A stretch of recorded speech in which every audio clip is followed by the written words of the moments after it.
बुद्धिमान मंत्री। एक बार की बात है, एक रियासत के मंत्री ने राजा को अपनी बेटी के विवाह समारोह में निमंत्रित किया। जब राजा अपने परिवार के साथ विवाह समारोह में पहुंचा तो मंत्री उन्हें सम्मानपूर्वक विशिष्ट आसन पर बैठाने ले गया। तो मंत्री ये देखकर बहुत लज्जित हुआ कि एक सफाई कर्मी वहां बैठा हुआ था।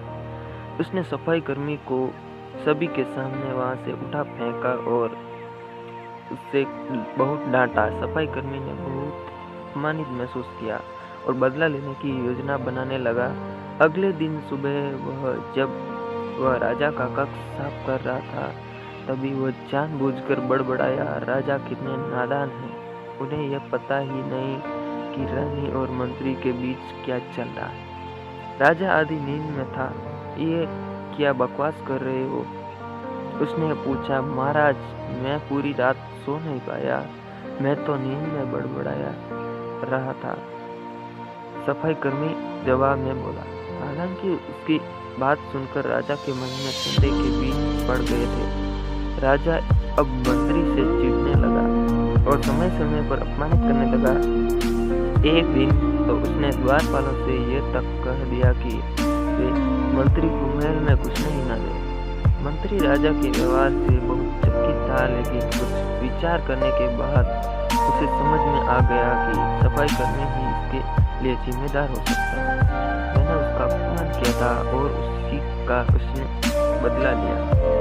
अब मुझे उसे दोबारा प्रसन्न करना होगा, तभी वह राजा की निगाह में मेरा सम्मान दोबारा दिला सकता।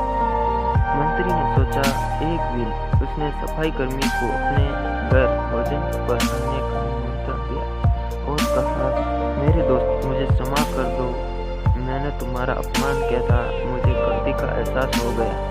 इन सुंदर कपड़ों को उपहार के रूप में ग्रहण करो, चलो मेरे साथ भोजन करो। सफाई कर्मी प्रसन्न हो गया। वह सोचने लगा, मंत्री तो अच्छा आदमी है, मैंने उस दिन गलती कर दी थी। अब सफाई कर्मी प्रसन्न था और प्रयास करने लगा कि मंत्री के बारे में राजा की धारणा बदल जाए। एक बार जब वह राजा के कक्ष में गया तो राजा सो रहा था। वह बड़बड़ाने लगा, अरे, राजा का तो दासी के साथ प्रेम संबंध है, बड़ी लज्जा की बात है। राजा ने उसका बड़बड़ाना सुना तो उठकर बैठ गया। राजा ने सफाई कर्मी को बहुत डांटा। सफाई कर्मी बोला, क्षमा कर दे महाराज, मैं पूरी रात सो नहीं पाया, इसलिए दिन में ही नींद में बड़बड़ा रहा था। राजा को अपनी गलती समझ में आ गई। इस तरह की अफवाह के चक्कर में आकर उसने अपने को अच्छे सलाहकार की अनदेखी शुरू कर दी थी। राजा अपने